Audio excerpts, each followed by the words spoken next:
하나님 말씀은 누가복음 8장 1절부터 3절 말씀입니다. 오늘 1절부터 3절을 다 합독하고 나서 짧게 이제 지나가는 말씀이기도 한데요. 그 말씀을 좀 보고 나누도록 하겠습니다. 우리 1절부터 8절 말씀을 합독하겠습니다. 그 후에 예수께서 각 성과 마을에 두루 다니시며 하나님의 나라를 선포하시며 그 복음을 전하실새 12제자가 함께하였고 또한 악귀를 쫓아내심과 병 고침을 받은 어떤 여자들 곧 7 귀신이 나간 자 막달라인이라 하는 마리아와 헤롯의 청지기 구사의 아내 요한나와 수산나와 다른 여러 여자가 함께하여 자기들의 소유로 그들을 섬기더라. 아멘. 참 이런 귀한 여인들이 참 교회에 많고 예수님의 옆자리에 참 있었다는 게 귀하죠, 그죠? 앞으로도 아마 이렇게 헌신하는 사람들 때문에 하나님의 뜻이 이루어질 것입니다. 누가복음 8장 1절부터 3절은요. 제2차 갈릴리 순회 사역 과정을 짧게 기록했다고 보시면 됩니다. 여기서 이제 12제자 및 여러 여인들이 예수님과 함께 하면서 그 사역을 섬기고 도왔다라는 그런 중요한 내용들이 있습니다. 잘 보시면 예수님께서 제1차 갈릴리 사역에서는 홀로 사역을 많이 하셨어요. 그런데 2차 갈릴리 사역은 좀 확대되어 가지고 이렇게 혼자 하신 것이 아니라 팀을 이루어서 했던 이제 팀 사역과 같은 개념을 이렇게 보시면 됩니다.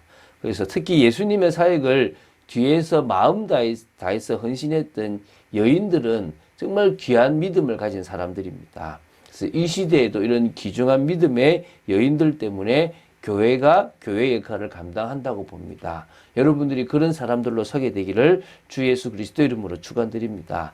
짧은 내용이니까 이렇게 좀 짧게 보면서 나누도록 하겠습니다. 자, 8장 1절을 먼저 보면요. 그 후에라고 얘기하는 것은 바로 한 바리새인의 집에서 식사를 하실 때 죄인이었던 여인이 값비싼 향유를 담은 옥합을 예수님의 발에 부어서 예수님을 섬긴 사건 이유를 말합니다. 지금 계속 진행되고 있거든요. 예수님께서는 이 지상에서 하시고자 하셨던 계획을 당신의 그 사역들을 차질 없이 순차적으로 진행하셨다라는 것을 이제 이렇게 말해 주시는 겁니다. 그 후에 이런 일이 있었고 이런 일이 있었다. 이 말은 당신이 계획하신 대로 진행되어져 간다는 거죠. 그래서 어떻게 했냐면 이제 각 성과 마을에 두루 다니시며 하나님 나라를 선포하신 겁니다. 예수님의 사역은 한 지역 한 장소에 국한된 것이 아니라 가버나움이라는 중심은 있을지 모르지만 각 촌을 돌아다니고요. 또 여러 곳에서 각 성에 각 마을에 두루 다니시면서 바로 복음을 전파하시는데 하나님 나라를 선포하셨다라고 분명히 나옵니다. 그러니까 하나님 나라라는 것은 헬라어로 헤 바실레이아 투 데우라고 하는 좀 그런 표현인데요. 이거는 구약 성경에서뿐만 아니라 유대 묵시 문학이나 랍비 문학에서도 자주 언급되는 좀 중요한 어떤 단어라고 보시면 됩니다. 만왕의 왕이신 하나님의 통치를 강조하는 개념이죠. 그러니까 주님이 다스리시고 통치하는 개념의 나라가 바로 하나님 나라입니다. 그러나 그것 말고도요, 이게 뭐냐면, 여기 영역의 이게 개념이라는 어떤 공간적 의미도 사실은 좀 내포되어 있습니다. 다시 말하면 예수 그리스도의 복음이 전파되면 그 복음을 듣는 이들이 변화되고 그들의 삶이 바로 주님의 그런 통치를 받는 삶을 넘어서 그 곳이 있는 곳이 확장이 되어져서 하나님의 나라를 이룬다라는 그런 개념도 있습니다. 그래서 천국이라는 하나님 나라를 가기 전에 이 땅에서도 하나님 나라를 이룰 수 있다는 것이죠. 참 이게 제가 보니까 어렵더라고요. 오랫도록 도와줘도 그것을 넘어서기 어려운 분들도 있더라는 것입니다. 저도 못 넘어섰으니까 당연한 부분이라고 생각됩니다. 자, 근데 이렇게 귀중한 사역을 이렇게 하셨을 때 함께 했던 사람들이 있습니다. 첫 번째가 바로 12제자입니다. 예수님은 친히 12제자를 이렇게 세우셨습니다. 그리고 당신과 늘 함께하고 귀신을 내어쫓는 권능을 정말 때문에 이렇게 허락하시고 이렇게 진행하셨죠. 그죠? 근데 이제 이들이 사역을 돕고 또 그리스도의 제자로 준비되며 이분이 그리스도라는 사실을 알게끔 예수님께서는 해주셨다라고 볼 수 있습니다. 자, 이제 2절부터 3절을 통해서 여인에 대한 건데, 이제 두 번째가 누구냐면 예수님을 도왔던 여인들에 대한 이야기가 나옵니다. 이 여인들은 이미 과거에 예수님으로부터 큰 은혜를 받은 자리였습니다. 그런 사람들이었는데요.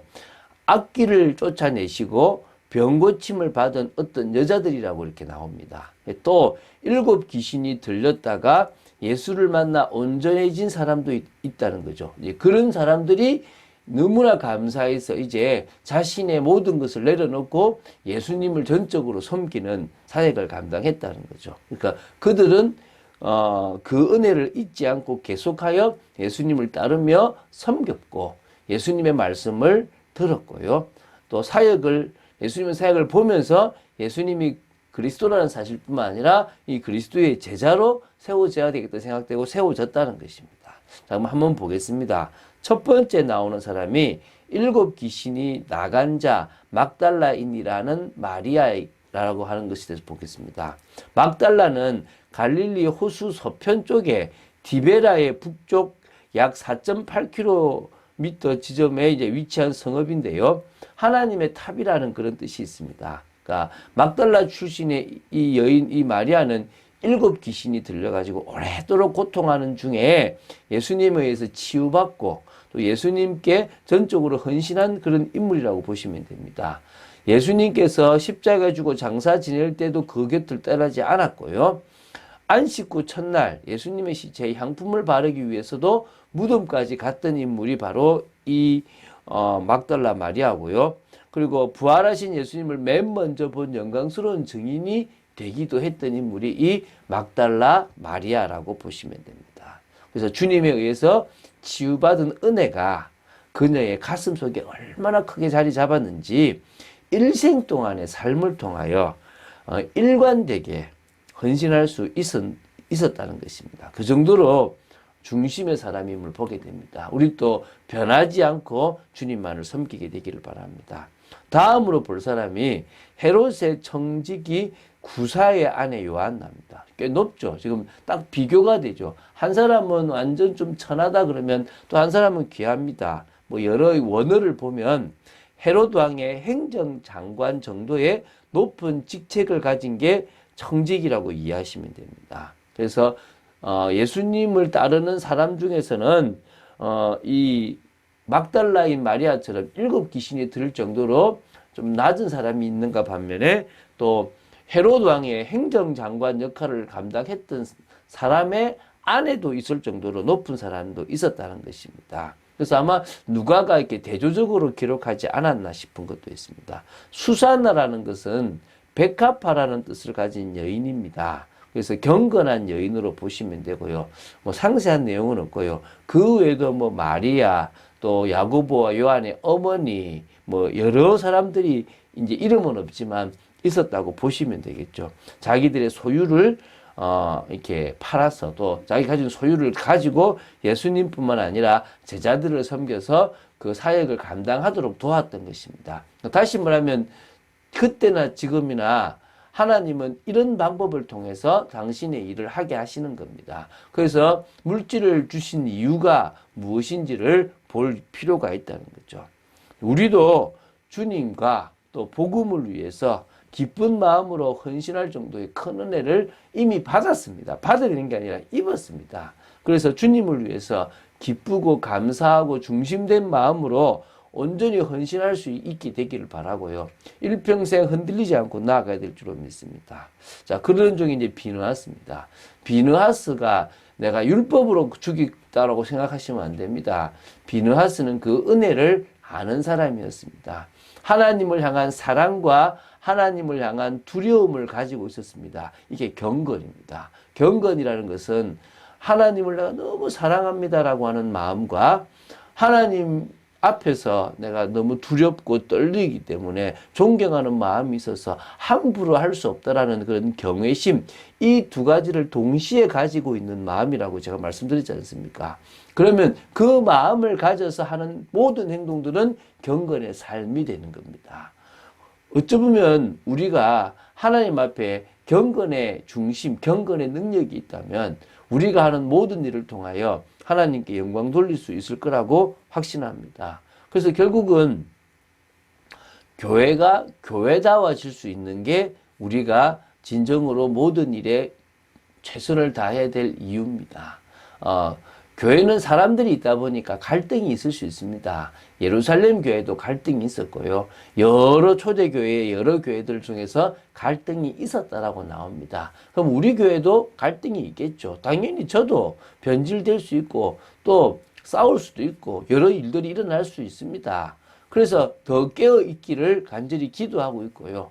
또 우리 교회의 기도팀을 든든히 만들어서 기도의 배경 속에서 결정해 나가고, 기도를 하더라도 목회자가 바뀌지 않으면 답이 없거든요. 그래서 끝까지 목회자가 정말 깨어 있고 자신의 계획대로가 아니라 하나님이 원하시는 계획을 선택할 수 있도록 정말 여러 안전장치를 만들고 나아갈 필요가 있다고 생각됩니다. 그래서 이 시대에 거룩을 향해 달려가는 그런 아름다운 모습에 저와 여러분이 되어야 될 줄로 믿습니다. 오늘 하루의 삶도 주님이 원하시는 삶을 향해 달려나간 여러분 되시기를 주 예수 그리스도 이름으로 축원드립니다.